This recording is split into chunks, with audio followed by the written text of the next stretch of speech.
Yang kedua, tolong catat. Jangan tidur larut malam, Pak. Batasan tidur jam berapa, Pak? Jam 11 paling telat. Harus sudah tidur. Kenapa? Apa penjelasan medisnya?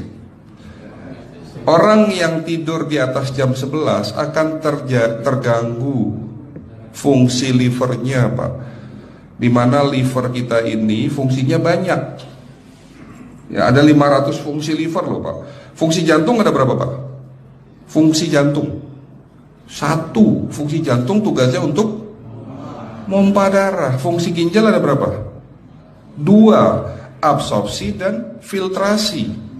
Fungsi liver 500 fungsi. Jadi organ yang paling berat dalam tubuh kita kerjanya adalah liver. Liver akan rusak manakala kalau kita tidur di atas jam 11 malam. Berarti 500 fungsi liver bisa rusak, Pak. Ini salah satu penyebab diabetes. Bukan hanya kerusakan pankreas, tapi rusaknya liver bisa jadi penyakit diabetes, Pak. Jadi kalau sakit diabetes itu yang terganggu itu sebetulnya bukan hanya pankreasnya, livernya pun rusak, ususnya pun rusak. Makanya dalam pengobatan diabetes di klinik kami itu bukan hanya ngobatin pankreas, tapi 3 organ penting ini saya obati: usus, liver, dan pankreas. Kebanyakan kenapa kalau dalam pengobatan tradisional mereka tahunya diabetes itu hanya pankreas, ya kan? Tapi di sini dalam pengobatan holistik, orang yang kena liver itu 3 organ ini pasti rusak: usus, liver, dan pankreas. Salah satu penyebab dari kerusakan liver akibat kebiasaan tidur larut malam. Jadi salah satu penyebab diabetes pun bisa karena tidur larut malam. Ya, batasan tidur jam berapa?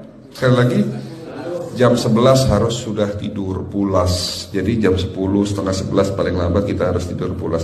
Nanti setelah jam 1 boleh bangun. Yang penting jam 11 sampai jam 1 ini harus tidur pulas.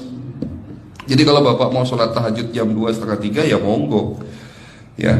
Oke, itu yang kedua. Yang ketiga, air putih, Pak, dijaga 2 liter sehari. Bagaimana cara minumnya yang baik? Rasulullah sudah ngajarin kita ada 6 sunnah. Harus duduk, pakai tangan kanan, seteguk demi seteguk, membaca basmalah di saat minum, diakhiri dengan alhamdulillah, kan begitu. Ya, pagi hari minum 1 gelas, bangun tidur sebelum sholat subuh. Setelah sholat subuh boleh teh, tapi juga dibilas dengan 1 gelas air putih. Sebelum mandi nanti, Pak, minum air hangat. Kalau Bapak mandinya pakai air dingin boleh, tapi sebelum mandi minum air hangat, biar tubuh kita ini jangan terlalu dingin di saat kita kena air dingin. Sampai maghrib pastikan 2 liter sudah masuk dalam tubuh kita. Malam mau tidur, tolong perhatikan Ibu ya, malam mau tidur jangan banyak-banyak minum.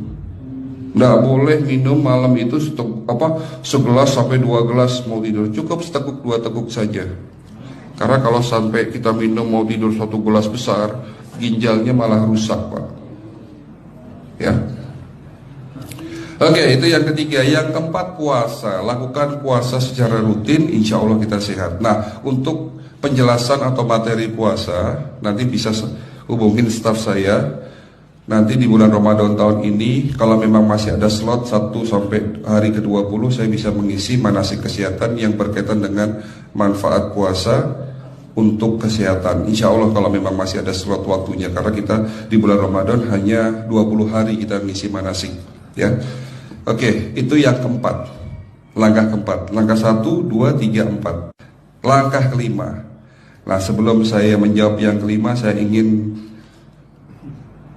membacakan sebuah sabda Rasulullah. Rasulullah bersabda, di dalam tubuhmu ada segumpal daging. Jika segumpal daging itu sakit, akan sakitlah seluruh tubuhmu. Dan jika segumpal daging itu rusak, akan rusaklah seluruh tubuhmu. Apa itu segumpal daging? Segumpal daging itu adalah hati. Tapi ternyata yang dimaksud Rasulullah itu bukan liver, Pak. Yang dimaksud Rasulullah adalah hati kita, roh kita, jiwa kita, perasaan kita. Kalau hati kita rusak, kita banyak penyakit hati, iri, dengki, sombong, takabur, dan sebagainya. Penyakit fisik akan muncul dalam tubuh kita. Ya tidak ada orang stres itu sehat, betul enggak Pak? Tidak ada orang yang suka marah-marah itu sehat, betul enggak?